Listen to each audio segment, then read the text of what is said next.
শুরু করছি দশম শ্রেণীর জীবন বিজ্ঞানের দ্বিতীয় অধ্যায় জীবনের প্রবাহমানতা এই চ্যাপ্টারের মাইটোসিস কোষ বিভাজন। মাইটোসিস হলো একটা জটিল পদ্ধতির কোষ বিভাজন। এটা আমরা আগে জেনেছি যে কোষ বিভাজনে কোষের নিউক্লিয়াস এবং সাইটোপ্লাজম একবারই মাত্র বিভাজিত হয় এবং জনিত্রী জীবের বা জনিত্রী কোষের সমান ক্রোমোজোম ওলা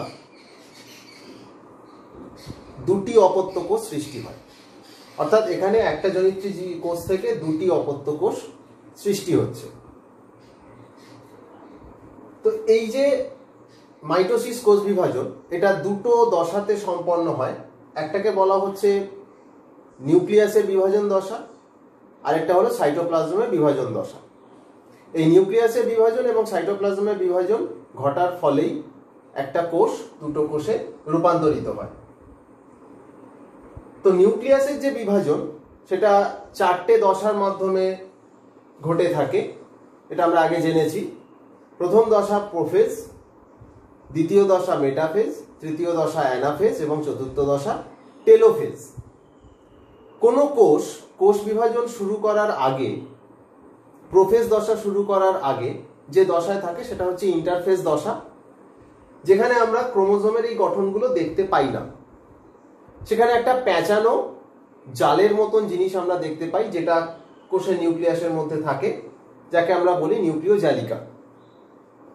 প্রোফেজ দশা যখন শুরু হয়, আচ্ছা, সেই দশাটাকে বলা হয় সেই দুটো একটা বিভাজনের আগের এবং পরের যে দশাটা তাকে বলা হচ্ছে ইন্টারফেজ দশা। অর্থাৎ দুটো বিভাজন দশার মাঝখানে কোষ যে সময়টাতে তার ক্রোমোজোম বা ডিএনএ এর সংখ্যা বৃদ্ধি করে, তার আকার আকৃতিতে বৃদ্ধি ঘটে, সেই দশাটাকে ইন্টারফেজ দশা বলে। এটা আমরা কোষ চক্রকে যখন পড়েছি, কোষ চক্রে জেনে এসেছি যে সেই ইন্টারফেজ দশার আবার তিনটে ভাগ আছে।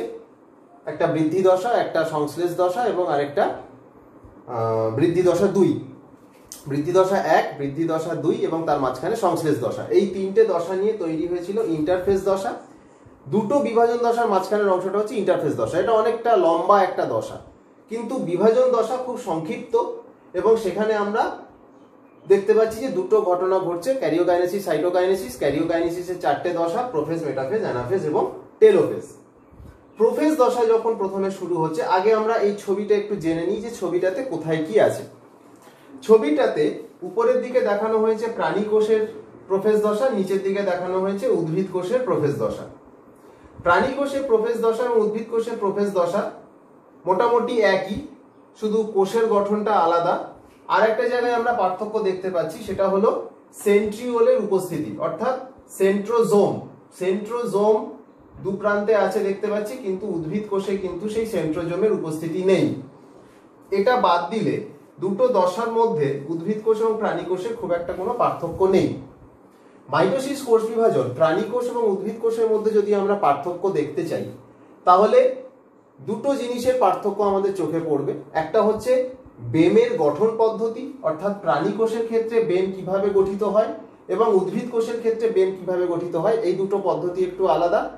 আর সাইটোকাইনেসিসের পদ্ধতি, অর্থাৎ যে পদ্ধতিতে সাইটোপ্লাজমের বিভাজনটা হচ্ছে, এই দুটো জিনিস ছাড়া প্রাণী কোষ এবং উদ্ভিদ কোষ এই দুটোর মধ্যে প্রোফেজ বা অন্যান্য দশার খুব বেশি কিছু পার্থক্য নেই। ছবিতে কি কি আছে আমরা একটু দেখে নিই। এখানে আমি চারটে ক্রোমোজোম দেখতে পাচ্ছি, দুটো ক্রোমোজোমকে লাল রং করেছি আর দুটো ক্রোমোজোমকে আমি নীল রং করেছি। এখানেও আমরা দেখতে পাচ্ছি যে চারটে ক্রোমোজোম রয়েছে, দুটো লাল দুটো নীল ক্রোমোজোম। ক্রোমোজোমগুলো লম্বালম্বি ভাবে দুটো করে অংশ নিয়ে তৈরি হচ্ছে। এই দুটো অংশকে বলা হচ্ছে ক্রোমাটিড, লম্বালম্বি দুটো ভাগ। এবং এই ক্রোমাটিড দুটো এইখান থেকে এইটা একটা ভাগ, এখান থেকে এদিকটা একটা ভাগ। আর এই ক্রোমাটিড দুটো যে জায়গাতে একটা ফোলা মতন মাঝখানে গোল মতন করে দিয়েছি, এই ফোলা মতন জায়গাটাকে আমরা বলছি সেন্ট্রোমিয়ার। এখানে ছবিতে লেখা রয়েছে এটা সেন্ট্রোমিয়ার, এই ছবিতে লেখার জায়গা ছিল না। তাহলে সেন্ট্রোমিয়ার অঞ্চলে ক্রোমাটিড দুটো একে অপরের সঙ্গে যুক্ত হয়ে থাকে এবং এই পুরো গঠনটাকে আমরা বলছি ক্রোমোজোম। তাহলে আমরা দেখতে পাচ্ছি যে উদ্ভিদ কোষ এবং প্রাণী কোষ প্রত্যেকটা নিউক্লিয়াসের মধ্যে 4টে করে ক্রোমোজোম রয়েছে। প্রথমের দিকে এখানটায় এই ছবিটার একটু ভুল রয়েছে, এই জন্যই বলবো ভুল রয়েছে, তার কারণ যখন নিউক্লিওলাস থাকে তখন কিন্তু ক্রোমোজোমের এই গঠনগুলো আমরা দেখতে পাই না। সাধারণত নিউক্লিওলাস তখন দেখা যায় যখন ক্রোমোজোম বা ডিএনএ গুলো নিউক্লিয় তন্তু বা নিউক্লিয় জালিকা হিসাবে যখন বর্তমান থাকে, তখনই কিন্তু কেবলমাত্র এই নিউক্লিওলাসকে আমরা দেখতে পাই। এখানে কিন্তু নিউক্লিওলাস থাকার কথা নয়, তবু আমি এঁকেছি এই জন্যই যে দুটো ছবি আঁকতে হতো তাহলে আমার, সেই জন্য দুটো ছবিকে মার্জ করে একটা ছবি এঁকেছি যে প্রথমে নিউক্লিওলাস থাকে, সেই অবস্থায় কোষের নিউক্লিয়াসের মধ্যে নিউক্লিয় জালিকা থাকে। নিউক্লিয় জালিকাগুলো কি করে না জল বিয়োজন ঘটায়, এটা এবং এটা দুটোর ক্ষেত্রেই নিউক্লিয় জালিকা ধীরে ধীরে জল বিয়োজন ঘটাতে থাকে এবং সেগুলো ঘনীভূত হতে থাকে। ঘনীভূত হয়ে কি হয়, স্পষ্ট হয় প্রথমে চোখে দেখা যায়, খালি চোখে কিন্তু সাধারণভাবে কোষের মধ্যে আমরা নিউক্লিয় জালিকা দেখতে পাই না। জল বিয়োজন করার ফলে ক্রোমোজোমের তার যে ক্রোমাটিন তন্তুগুলো সেগুলো ধীরে ধীরে মোটা হয়, আরো পেঁচিয়ে যায়, ঘনীভূত হয়, হয়ে কি তৈরি করে, ক্রোমোজোম তৈরি করে। সেই ক্রোমোজোমটা আমরা এখানে দেখতে পাচ্ছি। কিন্তু নিউক্লিয় জালিকা বা ক্রোমাটিন তন্তু হিসাবে যখন সে বর্তমান ছিল তখনই কেবলমাত্র কিন্তু নিউক্লিওলাস দেখা যেত।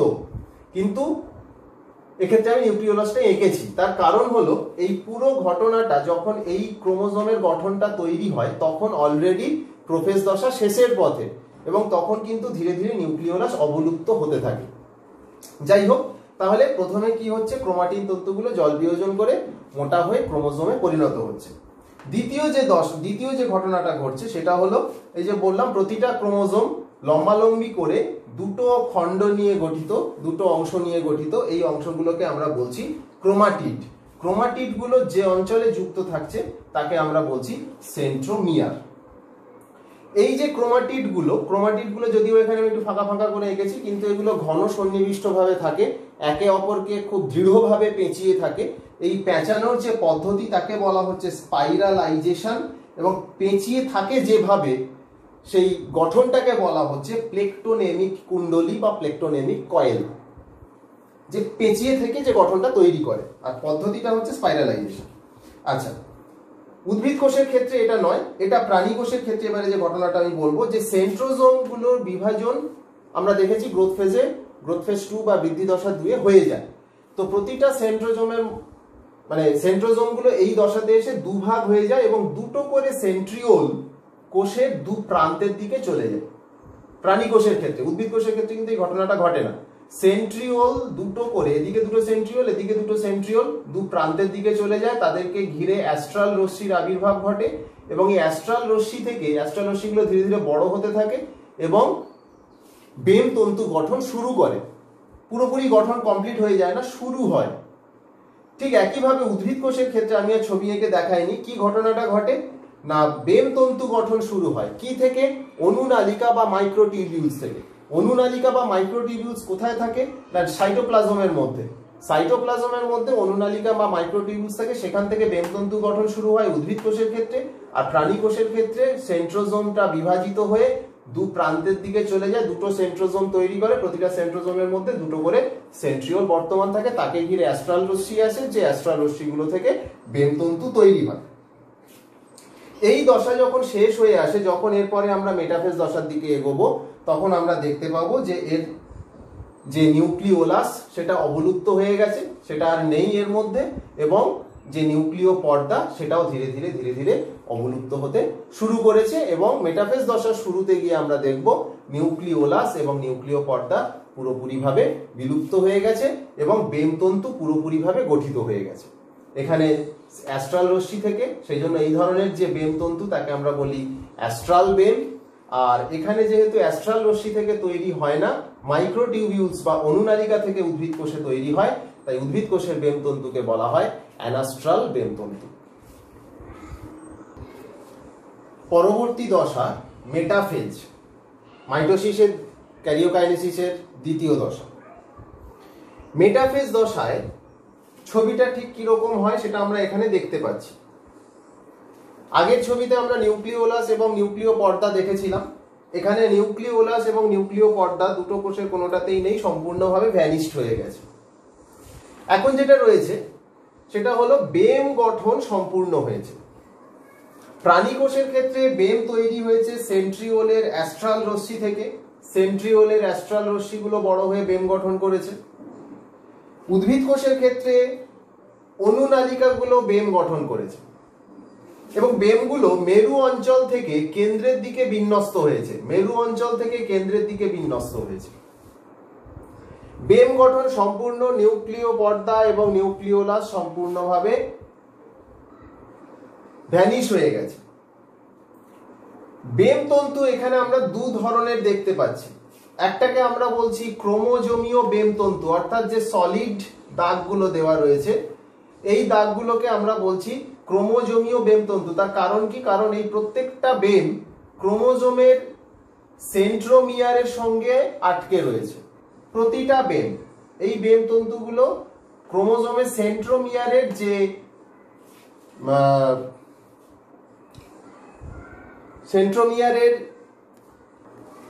সেন্ট্রোমিয়ারের কাইনেটোকোরের সঙ্গে যুক্ত হয়ে রয়েছে প্রতিটা বেম। সেই বেমগুলোকে আমরা বলছি ক্রোমোজোমীয় বেমতন্তু। এটার ক্ষেত্রে আমরা দেখতে পাবো বেমগুলো এসে সলিড দাগের যে বেমতন্তুগুলো সেন্ট্রোমিয়ারের কাইনেটোকোরের সঙ্গে যুক্ত হয়ে রয়েছে। কিছু বেমতন্তু আছে যেগুলো একদম দুটো মেরুর মধ্যে এ মাথা থেকে ও মাথা পর্যন্ত বিস্তৃত রয়েছে, কোনো ক্রোমোজোমের সঙ্গে যুক্ত হয়নি। সেই বেমগুলোকে আমরা বলবো অবিচ্ছিন্ন বেমতন্তু। এখানেও রয়েছে এই যে ডটেড লাইন দিয়ে যেটা দেখানো রয়েছে, এটাকে আমরা বলছি অবিচ্ছিন্ন বেমতন্তু, কারণ এটা কোনো রকম কোনো ক্রোমোজোমের সঙ্গে যুক্ত হয়নি। এক মেরু থেকে অপর মেরু পর্যন্ত এটা বিস্তৃত রয়েছে। তাহলে দু ধরনের বেম আমরা দেখলাম, ক্রোমোজোমীয় বেমতন্তু এবং অবিচ্ছিন্ন বেমতন্তু। ক্রোমোজোম যেগুলো আমরা দেখতে পাচ্ছি যে একদম বেমতন্তুর ঠিক বিষুব তল বা নিরক্ষীয় তল বা বিষুব অঞ্চলে নিজেদেরকে এক দৈর্ঘ্য বরাবর সাজিয়ে নিয়েছে। এটা অ্যাকচুয়ালি দৈর্ঘ্য বরাবর নয়, এটা একটা তল, যেহেতু এটা একটা গোল জিনিস, তল বরাবর ওরা নিজেদেরকে সাজিয়ে নেয়।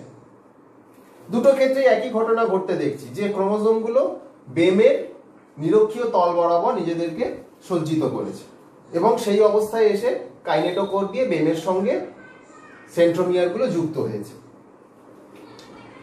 মেটাফেজ ক্রোমোজোমগুলো প্রোফেজের ক্রোমোজোমের থেকে অনেক বেশি মোটা হয় এবং অনেক বেশি সুস্পষ্ট হয়। ফলে প্রতিটা প্রজাতির যে ক্রোমোজোম সংখ্যা, সেই ক্রোমোজোম সংখ্যাটা কিন্তু আমরা মেটাফেজ দশা ক্রোমোজোম থেকে খুব সহজে গুনতে পারি। যেমন মানুষের ক্রোমোজোম সংখ্যা 46, এই 46টা ক্রোমোজোম কিন্তু আমরা মানুষের যদি এরকম ছবি দেখি তাহলে দেখব তার বিষুব তলে বা নিরক্ষীয় তলে 46টা ক্রোমোজোম পরপর সজ্জিত রয়েছে। বিষুব তলে পরপর 46টা ক্রোমোজোম সজ্জিত রয়েছে। এরপর প্রতিটা ক্রোমোজোমের আমরা দেখতে পাচ্ছি যে দুটো করে ক্রোমাটিড রয়েছে, যেটা আগেও আমরা দেখেছিলাম প্রোফেজের ক্ষেত্রে। এই ক্রোমাটিড গুলোকে বলা হয় সিস্টার ক্রোমাটিড।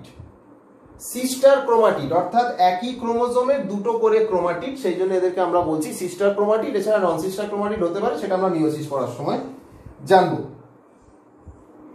এই গেল আমাদের মেটাফেজ দশা। তাহলে মেটাফেজ দশার দুটো গুরুত্বপূর্ণ দিক হচ্ছে বেম তন্তু গঠন সম্পূর্ণ হয়, বেম দুরকম হতে পারে এবং ক্রোমোজোমগুলো বেম তন্তুর সঙ্গে বেমের বিষুব তলে এসে কাইনেটোকোর দিয়ে সেন্ট্রোমিয়ারের মাধ্যমে বেম তন্তুর সঙ্গে যুক্ত হয়। তৃতীয় দশা অ্যানাফেজ। এই দশায় ছবিতে আগে আমরা দেখে নিই কি ঘটে। যে ক্রোমোজোমগুলো আগে বিষুব তলে অবস্থান করছিল সেই ক্রোমোজোমের মাঝখান থেকে সেন্ট্রোমিয়ারগুলো সমান দুভাগে ভাগ হয়ে গেছে। যদি এই নীল ক্রোমোজোমটার ক্ষেত্রে ভাবি তাহলে এই সেন্ট্রোমিয়ার দুটো জোড়া ছিল, ফলে ক্রোমাটিড দুটো একসঙ্গে যুক্ত অবস্থাতে ছিল। যখনই ভেঙে গেছে ক্রোমাটিড দুটো আলাদা হয়ে গেছে। প্রতিটার ক্ষেত্রে একই ঘটনা ঘটেছে এবং প্রতিটা ক্রোমোজোম ভেঙে গিয়ে দুটো করে নতুন অপত্য ক্রোমোজোম তৈরি করেছে, অর্থাৎ একটা করে ক্রোমাটিড একটা করে ক্রোমোজোম তৈরি করেছে। সিস্টার ক্রোমাটিড গুলো প্রতিটা ক্রোমোজোমে দুটো সিস্টার ক্রোমাটিড, ফলে দুটো করে ক্রোমোজোম এখান থেকে তৈরি হয়েছে। এইবারে ক্রোমোজোমগুলোর যে ক্রোমোজোমীয় বেমতন্তুর সঙ্গে যুক্ত ছিল সেই বেমতন্তুগুলো সংকুচিত হওয়া শুরু করেছে, ফলে ক্রোমোজোমগুলো দুই মেরুর দিকে যাত্রা শুরু করেছে। অর্ধেক ক্রোমোজোম একদিকের মেরুতে যাবে, বাকি অর্ধেক ক্রোমোজোম অন্য দিকের মেরুতে যাবে। এই যে ক্রোমোজোমের যাওয়া বা চলন, এই ঘটনাটাকে আমরা বলছি অ্যানাফেজীয় চলন। খুব গুরুত্বপূর্ণ একটা ঘটনা। এই অ্যানাফেজীয় চলন যদি সঠিকভাবে না হয়, অর্থাৎ এই বেম যদি সঠিকভাবে সেন্ট্রোমিয়ারের সঙ্গে যুক্ত না হয়, তাহলে এই অ্যানাফেজীয় চলন সঠিক হবে না, এবং তার ফলে যেটা হবে, কোনো কোষের ক্ষেত্রে বেশি ক্রোমোজোম চলে যাবে, আবার কোনো কোষের ক্ষেত্রে কম ক্রোমোজোম যাবে। যেমন যদি ভাবি যে এই দিকের এই নীল ক্রোমোজোমটার সঙ্গে যে ক্রোমোজোমীয় বেমতন্তুটা যুক্ত আছে, এটা যদি সঠিকভাবে কাজ না করে, তাহলে এই ক্রোমোজোমটা আর এই ক্রোমোজোমটা দুটোই কিন্তু এই দিকে চলে আসবে। তাহলে এই দিক থেকে যে কোষটা সৃষ্টি হবে, সেই কোষের মধ্যে 5টা ক্রোমোজোম হয়ে যাবে, আর এই দিকে যে কোষটা সৃষ্টি হবে তার মধ্যে 3টে ক্রোমোজোম হয়ে যাবে। এর ফলে ক্রোমোজোমের সংখ্যার তারতম্য ঘটবে এবং কোষটার মধ্যে একটা অ্যাবনর্মালিটি বা অস্বাভাবিকতা দেখা দেবে। তাহলে খুব গুরুত্বপূর্ণ একটা ঘটনা হচ্ছে এই অ্যানাফেজীয় চলন। এরপরে যেটা আমরা দেখতে পাচ্ছি যে অ্যানাফেজীয় চলন শুরু হওয়ার সঙ্গে সঙ্গে দুটো ক্রোমোজোমের মধ্যে একটা নতুন ধরনের বেমতন্তুর আবির্ভাব ঘটেছে। উপরে এবং নিচে দুটো ক্ষেত্রেই দেখতে পাচ্ছি আমরা নতুন ধরনের একটা বেমতন্তুর আবির্ভাব ঘটেছে। এই বেমতন্তুকে আমরা বলছি ইন্টারজোনাল বেমতন্তু।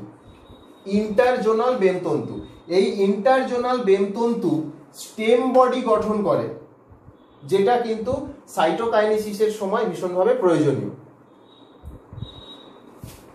এখানে আমরা একটা জিনিস দেখতে পাচ্ছি যে ছবিতে এখানে সেন্ট্রোমিয়ার গুলো দেখা যাচ্ছে, এবং সেন্ট্রোমিয়ার গুলোকে ধরে এই বেমতন্তুগুলো দুই মেরুর দিকে আকর্ষণ করছে এবং দুই মেরুর দিকে বহন করে নিয়ে যাচ্ছে। এই বহন করার সময় ক্রোমোজোমের আকৃতি অনুযায়ী ক্রোমোজোমগুলোকে বিভিন্ন রকম দেখতে হয়। আমরা জানি যদি এই ক্রোমোজোমগুলো মেটাসেন্ট্রিক ক্রোমোজোম হয়ে থাকে, তাহলে অ্যানাফেজীয় চলনের সময় তাদেরকে দেখতে লাগবে ভি অক্ষরের মতো। যদি এই ক্রোমোজোমগুলো সাবমেটাসেন্ট্রিক ক্রোমোজোম হয়ে থাকে, তাহলে এদেরকে দেখতে লাগবে ইংরেজি এল অক্ষরের মতো। যদি অ্যাক্রোসেন্ট্রিক ক্রোমোজোম হয়ে থাকে, তাহলে দেখতে লাগবে জে অক্ষরের মতো। এবং যদি এই ক্রোমোজোমগুলোর কোনোটা যদি টেলোসেন্ট্রিক ক্রোমোজোম হয়, তাহলে অ্যানাফেজীয় চলনের সময় তাদেরকে আই অক্ষরের মতন দেখতে লাগবে। এই অ্যানাফেজ দশাটা শেষ হয়ে যাওয়ার পরে যেটা দেখতে পাবো আমরা, ক্রোমোজোমগুলো দুই প্রান্তে পৌঁছে গেছে এবং এর যে বেমতন্তুগুলো সেগুলো ধীরে ধীরে কোষের মধ্যে মিলিয়ে যেতে শুরু করবে। এই হলো অ্যানাফেজ দশা। এখানে খুব গুরুত্বপূর্ণ যে জিনিসটা সেটা হচ্ছে এই সেন্ট্রোমিয়ারের বিভাজন, ফলে ক্রোমাটিড দুটো আলাদা হয়ে গিয়ে নতুন ক্রোমোজোমের সৃষ্টি, এবং আরেকটা খুব গুরুত্বপূর্ণ জিনিস সেটা হচ্ছে অ্যানাফেজীয় চলন। অ্যানাফেজীয় চলন সঠিক হওয়া, এবং যে আমরা যে জানি মাইটোসিসের পদ্ধতিতে সমসংখ্যক ক্রোমোজোম যুক্ত কোষ তৈরি হয়, তো এখানেও আমরা সেটাই দেখছি যে 4টে ক্রোমোজোম দিয়ে আমরা শুরু করেছিলাম, এখানে আবার সেই 4টে ক্রোমোজোম দুই মেরুর দিকে গমন শুরু করেছে।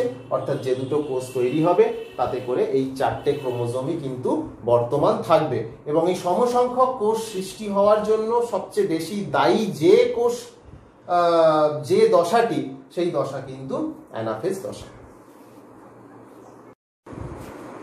ক্যারিওকাইনেসিসের অন্তিম দশা টেলোফেজ। টেলোফেজে এসে যেটা আমরা প্রথমেই দেখতে পাচ্ছি সেটা হলো যে কোষ দুটো তার বিভাজন, নিউক্লিয়াসের বিভাজন সম্পূর্ণ করেছে, এবং প্রতিটা কোষের মধ্যে, প্রাণী কোষ এবং উদ্ভিদ কোষটা দুটোর মধ্যেই দেখতে পাচ্ছি আমরা দুটো করে অপত্য নিউক্লিয়াস তৈরি হয়েছে। অপত্য নিউক্লিয়াস, দুটো করে অপত্য নিউক্লিয়াস তৈরি হয়েছে।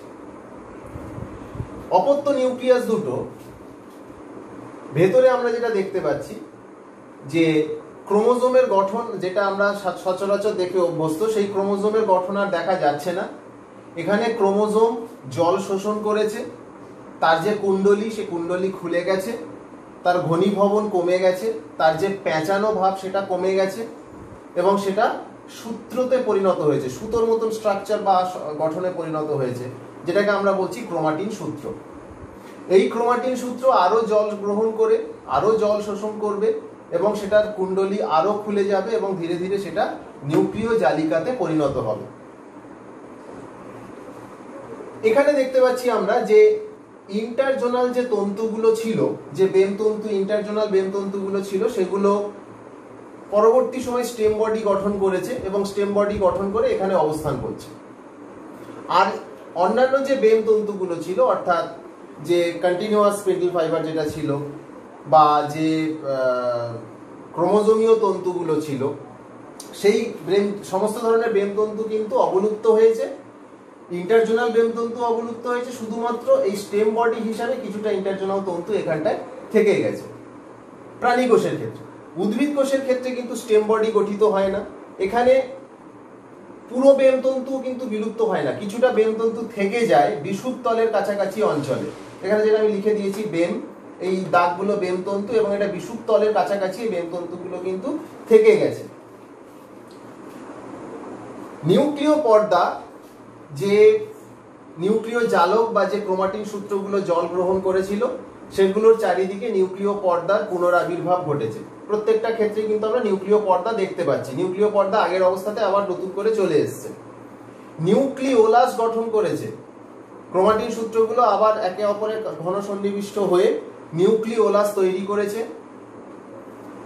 বেমের যে প্রান্তগুলো প্রাণী কোষের ক্ষেত্রে মেরুতে ছিল, সেই দুটো মেরুর বেমের প্রান্তগুলো পুনরায়, সেন্ট্রিওল লেখাটা আমি রেখে দিয়েছি, সেন্ট্রোজোম গঠন করেছে, অর্থাৎ দুদিকে দুটো সেন্ট্রোজোম গঠিত হয়েছে। নিউক্লিয়াস তার পূর্বাবস্থায় ফিরে গেছে, অর্থাৎ প্রোফেজে যেরকম অবস্থা আমরা দেখেছিলাম সেই অবস্থাতে আবার এখানে আমরা দেখতে পাচ্ছি। এবং সাইটোকাইনেসিস শুরু হয়েছে। এখানে দেখতে পাচ্ছি আমরা ক্লিভেজ তৈরি হয়েছে, দুদিকে দুটো খাঁজ তৈরি হয়েছে। এটা সাইটোকাইনেসিস শুরু হচ্ছে সেটা বোঝানোর জন্য যে যখন টেলোফেজ চলে তখন শুধুমাত্র টেলোফেজ চলছে না, তার সঙ্গে সঙ্গে কিন্তু সাইটোকাইনেসিসটাও শুরু হয়ে গেছে।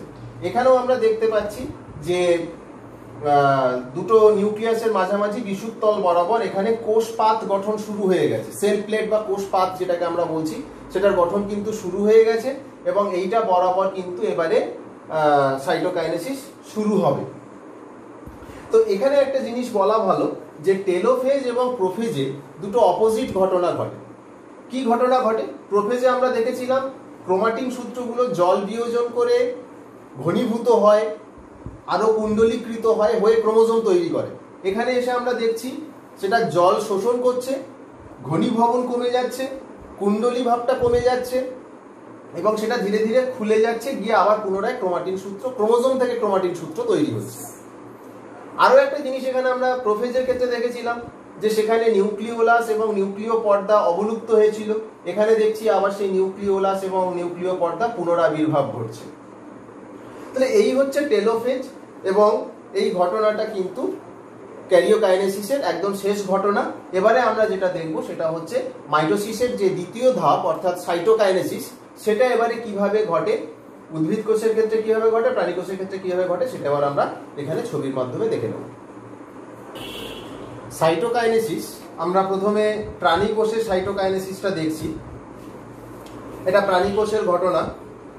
এখানে যে জিনিসটা দেখেছিলাম এখানে আমি সেই জিনিসটা আবার শুরু করেছি। এখানে দেখতে পাচ্ছি যে একটা কোষের মধ্যে অপত্য নিউক্লিয়াস দুটো সম্পূর্ণ তৈরি হয়ে গেছে। এটা একটা মাতৃকোষ, তার মধ্যে দুটো নিউক্লিয়াস রয়েছে। এইবারে দেখতে পাচ্ছি আমরা এখানে লাল রঙের কিছু দাগ মতন আমি এঁকেছি, এটা হচ্ছে মিড বডি। মিড বডিটা কি না, এটা মাইক্রোটিউবিউলস দিয়ে গঠিত হওয়া একটা গঠন বা একটা স্ট্রাকচার। এটা কি করে না, এটা এই ক্লিভেজ ফারো বা এই যে খাঁজ, যে খাঁজটা এখানে তৈরি হচ্ছে, এই খাঁজটাকে তৈরি করতে সাহায্য করে এবং এই খাঁজটাকে ধীরে ধীরে ধীরে ধীরে ভেতরের দিকে বাড়াতেও সাহায্য করে। এই মিড বডি সাইটোকাইনেসিসের ক্ষেত্রে খুব প্রধান ভূমিকা গ্রহণ করে। এছাড়াও অন্যান্য বিভিন্ন ধরনের প্রোটিন এখানে সাহায্য করে, সাইটোপ্লাজম নিজেও এই পদ্ধতিটাতে সাহায্য করে এবং এই খাঁজটা ধীরে ধীরে গভীর হতে শুরু করে। এই খাঁজটা গভীর হতে হতে একটা সময় দেখা যায় দুদিকে দুটো খাঁজ একসঙ্গে জুড়ে যাচ্ছে এবং মাঝ বরাবর জিনিসটা কেটে যাচ্ছে এবং দুটো কোষ আলাদা হয়ে যাচ্ছে। এই জায়গা থেকে এটা কেটে যাচ্ছে, কেটে গিয়ে দুটো কোষ একে অপরের থেকে আলাদা হয়ে দুটো অপত্য কোষ তৈরি করছে। তাহলে মিড বডি তৈরির মাধ্যমে পুরো ঘটনাটা ঘটছে। মিড বডিটা কে তৈরি করে না, মাইক্রোটিউবিউলস তৈরি করে। এবং এই যে সাইটোকাইনেসিস যে ঘটনাটা আমরা এখানে দেখছি, এটা শুরু হয় কখন থেকে না, এটা অ্যানাফেজের শেষ থেকেই ঘটনাটা শুরু হয় এবং পুরো টেলোফেজ জুড়ে এই ঘটনাটা চলতে থাকে এবং টেলোফেজ শেষ হয়ে যাওয়ার পরে পুরো ঘটনাটা কমপ্লিট হয় এবং কোষ দুটো আলাদা হয়ে যায়। এই ঘটনার পরে আমরা দেখতে পাই যে দুটো অপত্য কোষ, এই যে এইটা আর একটা এটা, এই দুটো অপত্য কোষ এখানে তৈরি হয়েছে, 1 2। এটা হলো প্রাণী কোষে সাইটোকাইনেসিসের পদ্ধতি। এবারে উদ্ভিদ কোষের সাইটোকাইনেসিস। উদ্ভিদ কোষের সাইটোকাইনেসিস কোষপাত গঠনের মাধ্যমে সম্পন্ন হয়। কি ঘটে? এটা শুরু হয় মোটামুটি ওই অ্যানাফেজের শেষের দিক থেকে এবং পুরো টেলোফেজ জুড়ে ঘটনাটা চলতে থাকে। প্রথমে কি হয় যে ইন্টারজোনাল তন্তুগুলো ছিল, অ্যানাফেজ যখন ঘটছিল তখন আমরা আলোচনা করেছি যে ইন্টারজোনাল বেমতন্তু কি। সেই ইন্টারজোনাল বেমতন্তু যা কিনা মাইক্রোটিউবিউলস বা অনুনালিকা দ্বারা গঠিত, সেগুলো সঙ্গে যুক্ত হয় গলগি ভেসিকেল, অর্থাৎ গলগি বডির যে ভেসিকেলগুলো, সেই গলগি বডির ভেসিকেলগুলো ইন্টারজোনাল তন্তুর সঙ্গে যুক্ত হয় এবং ওখানে আসে কিছু জটিল শর্করা, যেমন পেকটিন। পেকটিন হলো একটা জটিল শর্করা। এই পেকটিনের ক্যালসিয়াম পেকটিন বা ম্যাগনেসিয়াম পেকটিন বা ক্যালসিয়াম পেকটেট বা ম্যাগনেসিয়াম পেকটেট, এই জাতীয় জিনিসগুলো এই গলগি ভেসিকেল এবং ইন্টারজোনাল তন্তুগুলোর সঙ্গে এসে যুক্ত হতে শুরু করে। অ্যাকচুয়ালি ওই জটিল শর্করাটা গলগি ভেসিকেল থেকে বেরিয়ে আসে এবং পুরো জিনিসটা একসঙ্গে নিয়ে যেটা তৈরি করে সেটাকে আমরা বলছি ফ্র্যাগমোপ্লাস্ট। ফ্র্যাগমোপ্লাস্ট, এই ফ্র্যাগমোপ্লাস্ট এরপরে তৈরি করে কোষপাত। আরো কিছু বস্তু ওখানে যুক্ত হয়, আরো কিছু শর্করা ওখানে এসে যুক্ত হতে শুরু করে এবং কোষপাত তৈরি করে।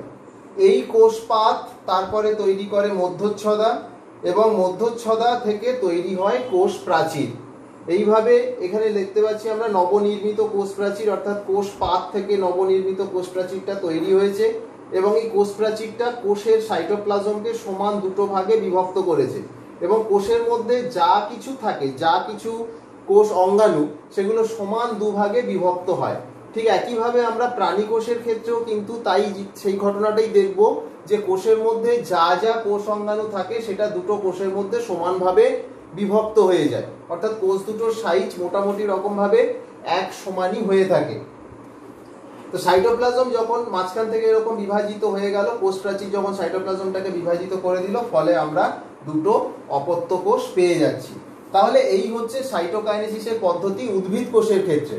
তো উদ্ভিদ কোষের ক্ষেত্রে বা প্রাণী কোষের ক্ষেত্রে সাইটোপ্লাজমের যে বিভাজন বা সাইটোকাইনেসিস, তার অনেকগুলো পার্থক্য আমাদের চোখে পড়লো।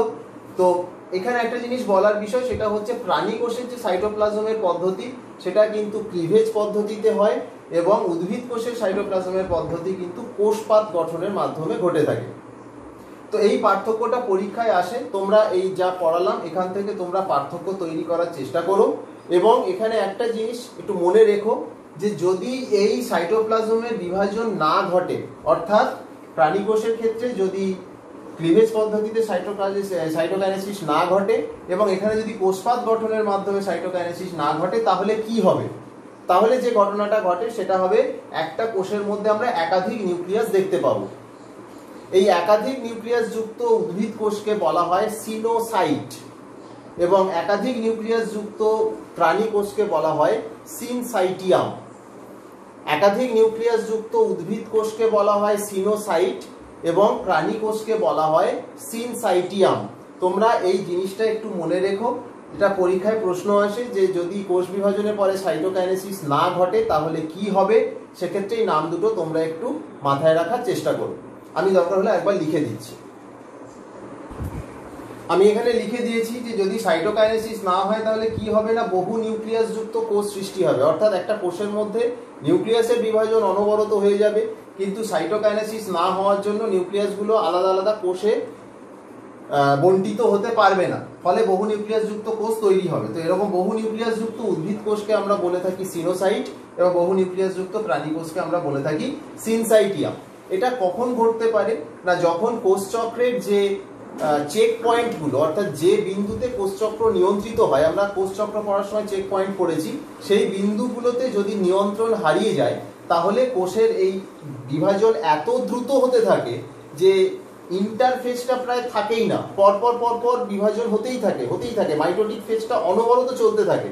ফলে কি হয়, একটা কোষের মধ্যে বহু নিউক্লিয়াস দেখতে পাওয়া যায়। মানে এমন দেখা গেছে যে এক একটা কোষের মধ্যে 1000 থেকে 1500 পর্যন্ত নিউক্লিয়াস দেখা যেতে পারে। এবং সাধারণত সেই ধরনের ক্ষেত্রগুলোতে যেটা হয় যে কোষটা ক্যান্সারাস হয়ে যায়, অর্থাৎ কোষের মধ্যে কোষটা ক্যান্সার তৈরি করতে সক্ষম হয়ে যায়। তো এই সমস্যাগুলো দেখা যায় সাইটোকাইনেসিস যদি না হয়। তোমরা চেষ্টা করবে উদ্ভিদ কোষ এবং প্রাণী কোষের সাইটোকাইনেসিসের পার্থক্য তৈরি করার জন্য।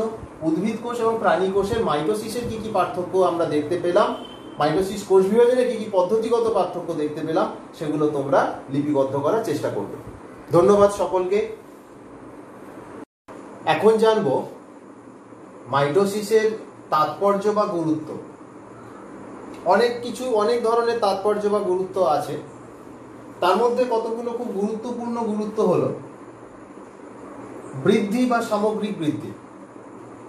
মাইটোসিস কোষ বিভাজনের মাধ্যমে একটা জাইগোট সে ধীরে ধীরে বহুকোষী জীবে পরিণত হয়। জাইগোট থেকে মরুলা, তারপর ব্লাস্টুলা, তারপর গ্যাস্ট্রুলা, তারপরে ভ্রূণ, সেই ভ্রূণ ধীরে ধীরে ধীরে ধীরে একটা পূর্ণাঙ্গ জীবে পরিণত হচ্ছে। তাহলে এই যে যে বিবর্তন বা যে ক্রমবৃদ্ধি, সেটা কিন্তু ঘটছে মাইটোসিসের জন্য। একটা ছোট বহুকোষী জীব সে ধীরে ধীরে ধীরে ধীরে একটা বড় জীবে পরিণত হচ্ছে, সেটাও কিন্তু ঘটছে মাইটোসিসের জন্য। তার দেহের যে কোষের যে সংখ্যা বৃদ্ধি, সেটাও কিন্তু ঘটছে মাইটোসিস পদ্ধতিতে। কোষের যদি মাইটোসিস না হয় বা বিভাজন না হয়, তাহলে নিউক্লিয়াস এবং সাইটোপ্লাজমের যে অনুপাত, সেটার পরিবর্তন হয়ে যাবে। সাইটোপ্লাজমের পরিমাণ ধীরে ধীরে বাড়তে থাকবে। সেই অনুপাতকে ঠিক রাখার জন্য কোষ বিভাজন বা মাইটোসিস ভীষণ দরকার। উদ্ভিদ দেহের যে ভাজক কলা, যে অগ্রস্থ ভাজক কলা বা পার্শ্বস্থ ভাজক কলা, এর বৃদ্ধির ফলে উদ্ভিদ যেমন দৈর্ঘ্যে বৃদ্ধি পায়, তার সঙ্গে সঙ্গে তার পার্শ্বস্থ বৃদ্ধিও ঘটতে থাকে। তাহলে এইভাবে বিভিন্ন ধরনের বৃদ্ধি মাইটোসিসের মাধ্যমে কিন্তু নিয়ন্ত্রিত হয়। কোষের প্রতিস্থাপন এবং ক্ষয়পূরণ, আমাদের প্রতিটা কোষের একটা নির্দিষ্ট সময়সীমা পর্যন্ত তারা বেঁচে থাকতে পারে, তারপরে সেই কোষ কিন্তু বুড়ো হয়ে যায় এবং ধীরে ধীরে সে মারা যায়। তাহলে নতুন কোষকে সেই জায়গা দখল করতে হবে, না হলে সেই অঙ্গ বা প্রত্যঙ্গ কিন্তু কাজ করা বন্ধ করে দেবে। তাহলে পুরনো কোষটা মারা যাওয়ার পর নতুন কোষ যখন সেই জায়গা দখল করছে, তাহলে নতুন কোষ তৈরি করতে হচ্ছে। তাহলে সেই তৈরিটা হচ্ছে কিভাবে, না সেটা হচ্ছে কিন্তু মাইটোসিসের মাধ্যমে। অর্থাৎ দেহের বিভিন্ন স্থানের কোষের মৃত্যুর পর নতুন কোষ সৃষ্টি হয়। এটাই হচ্ছে তার কারণ, যে নতুন কোষ তৈরি হচ্ছে, পুরনো কোষ মারা যাচ্ছে এবং সেখান থেকে নষ্ট হয়ে বেরিয়ে যাচ্ছে, সেজন্যই নতুন কোষের সৃষ্টি হচ্ছে। রক্তকণিকা সৃষ্টি হচ্ছে। আমাদের দেহে যে লোহিত রক্তকণিকা, তার আয়ু 120 দিন। তাহলে সে 120 দিন পর লোহিত রক্তকণিকাটা যখন মারা যাবে, তাহলে নতুন লোহিত রক্তকণিকা আমাকে আবার তৈরি করতে হবে। সেটা তৈরি হচ্ছে মাইটোসিস পদ্ধতিতে। শুধু লোহিত রক্তকণিকা নয়, শ্বেত রক্তকণিকা, অনুচক্রিকা, বিভিন্ন ধরনের যে রক্তকণিকাগুলো বা রক্তের কোষগুলো আছে, সেগুলো কিন্তু মাইটোসিস পদ্ধতিতে নতুন করে তৈরি হচ্ছে। কোনো জায়গায় যদি আমাদের কেটে যায় বা ছিঁড়ে যায়, সেই আঘাতপ্রাপ্ত স্থান কিন্তু ধীরে ধীরে মেরামত হয়ে যায়, সেটা স্বাভাবিক অবস্থায় ফিরে আসে। সেটাও ঘটে মাইটোসিসের মাধ্যমে। অর্থাৎ কোষের প্রতিস্থাপন এবং ক্ষয়পূরণ হচ্ছে। যে কোষগুলো মারা যাচ্ছে তার জায়গায় নতুন কোষ আসছে, যে কোষগুলো ক্ষয়ে যাচ্ছে, কেটে যাচ্ছে, ছিঁড়ে যাচ্ছে, তার জায়গায় নতুন কোষ আসছে। পুনরুৎপাদন, দেহের কোনো অঙ্গ প্রত্যঙ্গ যদি কেটে বাদ চলে যায়, তাহলে সেখান থেকে আবার সেই অঙ্গটা নতুন করে তৈরি হয়। হ্যাঁ, সবার ক্ষেত্রে হয় না, এটা ঠিক কথা। আমার যদি একটা হাত কেটে বাদ চলে যায়, তাহলে কিন্তু সেখান থেকে একটা নতুন হাত তৈরি হবে না। কিন্তু কিছু কিছু জীব আছে, যেমন তারা মাছের বাহু যদি কেটে যায়, নতুন করে তৈরি হবে। কপচি শ্রেণীর পদ বা পা, কপচি শ্রেণী কারা, চিংড়ি, কাঁকড়া, এই সমস্ত জীবগুলো, এদের পা যদি ভেঙে যায় বা ছিঁড়ে যায়, নতুন করে পা আবার সেখানে তৈরি হয়। টিকটিকির লেজ, এটা আমরা প্রত্যেকেই দেখেছি যে টিকটিকির লেজ আঘাত লাগলে ক্ষয়ে যায়, কেটে পড়ে যায়, আবার সেখান থেকে নতুন লেজ তৈরি হয়ে যায়। এগুলো হচ্ছে পুনরুৎপাদন। প্রত্যেকটা ঘটনা কিন্তু ঘটছে মাইটোসিসের জন্য। প্রজনন, এককোষী যে সমস্ত জীব অযৌন জনন সম্পাদন করে, যেমন অ্যামিবা, প্যারামিসিয়াম, এদের ক্ষেত্রে কিন্তু মাইটোসিস কোষ বিভাজন ঘটছে এবং তবেই তারা একটা জীব থেকে দুটো জীব সৃষ্টি হতে পারছে। বহুকোষী জীবের ক্ষেত্রে, যেমন হাইড্রার ক্ষেত্রে কোরকোদ্গম হচ্ছে। হাইড্রার দেহের পাশ থেকে কোরক তৈরি হচ্ছে। এই কোরকটা তৈরি হচ্ছে কি করে? মাইটোসিস পদ্ধতিতে। মাইটোসিস পদ্ধতিতে কোরক তৈরি হওয়ার পরে সেই কোরকটা মাতৃদেহ থেকে আলাদা বিচ্ছিন্ন হয়ে নতুন জায়গায় আসছে এবং সেখানে নতুন জীবের সৃষ্টি করছে। সেই কোরকটা ধীরে ধীরে ধীরে ধীরে বৃদ্ধিপ্রাপ্ত হয়ে নতুন আরেকটি পরিণত বা পূর্ণাঙ্গ হাইড্রাতে পরিণত হচ্ছে। উন্নত উদ্ভিদের ক্ষেত্রে যে অঙ্গজ জনন, একটা জবা গাছের ডাল কেটে মাটিতে বসিয়ে দিলাম, নতুন আরেকটা জবা গাছ সৃষ্টি হলো। তাহলে ওখান থেকে তার নতুন গাছটা সৃষ্টি হলো কি করে? সেটাও কিন্তু মাইটোসিস কোষ বিভাজনের মাধ্যমে। এইভাবে মাইটোসিস কোষ বিভাজন আমাদের দৈনন্দিন জীবনে, জীবের দৈনন্দিন জীবনে খুব গুরুত্বপূর্ণ ভূমিকা পালন করে। ধন্যবাদ।